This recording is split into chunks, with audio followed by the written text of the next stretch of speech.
Our whole family was planning a vacation trip together, but when my husband's childhood friend, Mallory, found out, she pleaded to join us. Without a second thought, Henry canceled my plane ticket and gave it to her instead, arranging for me to travel on a hard seat in a 36-hour train ride. I looked over at my in-laws, and to my surprise, they all agreed with my husband's decision. So, I went along with the plan, I took my train ticket, and traveled west. I ended up staying away for 3 months, and the whole family was thrown into a panic. It was rare for my husband to get an extended vacation, so our family decided to go on a long trip together. I had started planning everything 6 months in advance, selecting destinations, creating an itinerary, and booking everything. Since everyone in the family was so hands-off, I ended up in charge of flights, hotels, meals, and all activities. I didn't mind doing the work. It would be worth it as long as everyone was happy. Flights were hard to book, so I reserved tickets for the whole family early on. When my sister-in-law mentioned she had never experienced first class, I even paid out of pocket to upgrade everyone. Just before we were set to leave, my husband suddenly told me Mallory heard about the trip and wanted to join us. Our flight is full, so you'll need to take the train. I've already bought your ticket. He sent me an electronic ticket for the train on WhatsApp. What's the meaning of this? I asked. This is supposed to be a family trip, and you're bringing Mallory along? Of course. Mallory wants to come, so I have to bring her along, Henry replied. I was furious. When my sister asked to join us, you were very clear. This was a family trip, and you didn't want to bring anyone from outside, and just to have fun together. Now that Mallory wants to come, you agree immediately? Mallory and your sister are different, he said. We're closer than family, we practically are family. Scoffing, I spat. I bought the plane tickets ages ago.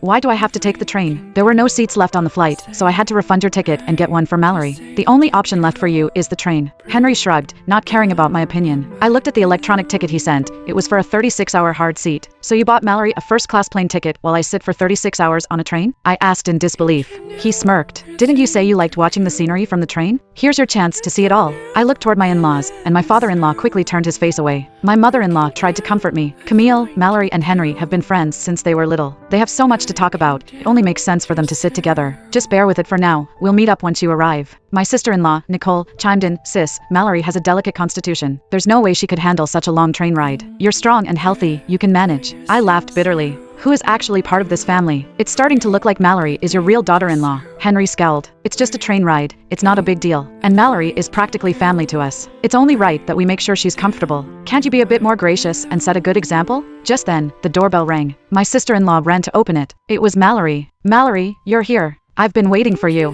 Nicole enthusiastically dragged Mallory's 2 large suitcases into the house. Oh, Mallory, I've missed you so much. If only you hadn't gone abroad, you could have married my brother, and we'd all be family, she exclaimed as she side-hugged Mallory. On the other hand, my mother-in-law held Mallory's hand and chimed in, Exactly. I always thought you and Henry would. Click the link in my profile to watch the exciting follow-up.